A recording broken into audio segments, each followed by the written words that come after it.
ऐसे अद्भुत, दिव्य, चिरस्थायी और काल के कपाल पर अमिट हस्ताक्षर के रूप में किए गए ऐसे कार्य हैं जो सनातन संस्कृति को पुनर्स्थापित करते हैं, पुनर्व्याख्यायित करते हैं, सनातन संस्कृति को, भारत भारतीयता को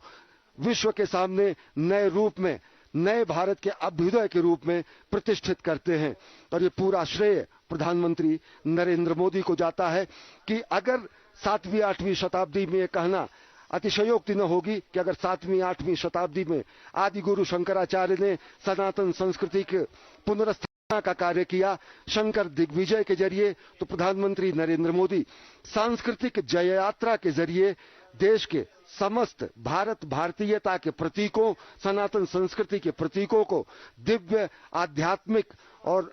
दिव्य धार्मिक और दिव्य भारत भारतीयता के प्रकाश स्तंभ के रूप में विस्तारित कर रहे हैं, उनका निर्माण कर रहे हैं। आज पूरी दुनिया ये देख रही है कि किस तरीके से नए भारत का अभ्युदय हो रहा है। आज पूरी दुनिया देख रही है कि किस तरीके से संकल्प की सिद्धि हो रही है। आज पूरी दुनिया देख रही है कि वो भारत जो कि वसुधैव कुटुंबकम की बात करता है, वो भारत जो कि सर्वे भवन्तु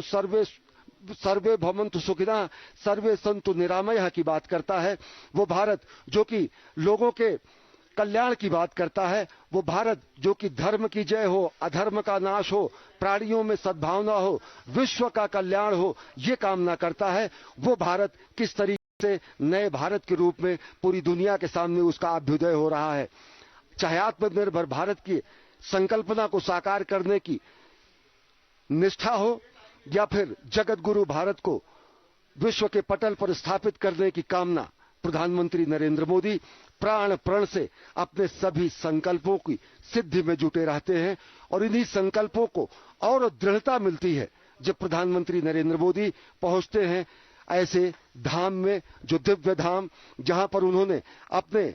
पहले जीवन काल में, जहां पर उन्होंने तप किया, तपस्या की, और साथ ही साथ अब राष्ट्र सेवक के रूप में, राष्ट्र निर्माण के रूप में प्रधानमंत्री नरेंद्र मोदी को अवसर मिला है, पुनीत अवसर मिला है राष्ट्र निर्माण का। तो एक राष्ट्र सेवक के रूप में, सनातन संस्कृति के ध्वजवाहक के रूप में, एक धर्मपरायण रूप में, कर्तव्य परायण रूप में, सनातन संस्कृति के संवाहक रूप में, एक महानायक के रूप में, और सबसे बात एक स्वप्नद्रष्टा के रूप में, एक साधक के रूप में प्रधानमंत्री नरेंद्र मोदी आदि योगी के इस पवित्र धाम में पहुंचे हैं और देख रहे हैं कि किस तरीके से 2013 की विभीषिका के बाद इस पवित्र धाम का रूपांतरण हुआ है, कायांतरण हुआ है, पुनर्निर्माण हुआ है, पुनर्विस्तार हुआ है। अगर देखें तो अब तक के पहले फेज की जो परियोजनाएं हैं उनमें प्रधानमंत्री नरेंद्र मोदी के कुशल निर्देशन में केदारनाथ धाम में पहले फेज के काम पूरे हो चुके हैं। चाहे वो तीर्थ पुरोहितों के आवास के निर्माण की बात हो, यहां पर उसको मूर्त रूप दिया जा चुका है। आस्था पथ का निर्माण और इस दिव्य धाम के चारों तरफ सुरक्षा के अभेद्य दीवार का निर्माण, केदारनाथ मंदिर से पैदल मार्ग और चबूतरे का निर्माण, केदारनाथ मंदिर परिसर के चौड़ीकरण का कार्य, केदारनाथ से गरुड़ चट्टी तक पैदल मार्ग का निर्माण, सरस्वती नदी पर पुल बनकर तैयार किया जा चुका है। आप देख सकते हैं कि ये जो पूरा का पूरा आप अभेद्य दीवार सरीखा ये निर्माण देख रहे हैं, ये प्रधानमंत्री। तो चंद्रशेखर कह सकते हैं।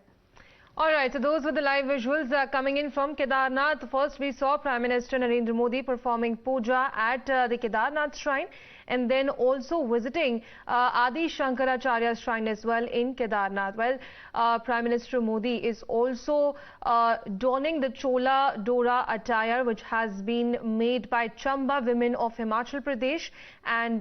perhaps this dress was gifted to Prime Minister during his recent visit to Himachal Pradesh, and he also promised the women that he will wear it at the first instance during his any visit to the cold place. So we'll keep tracking all these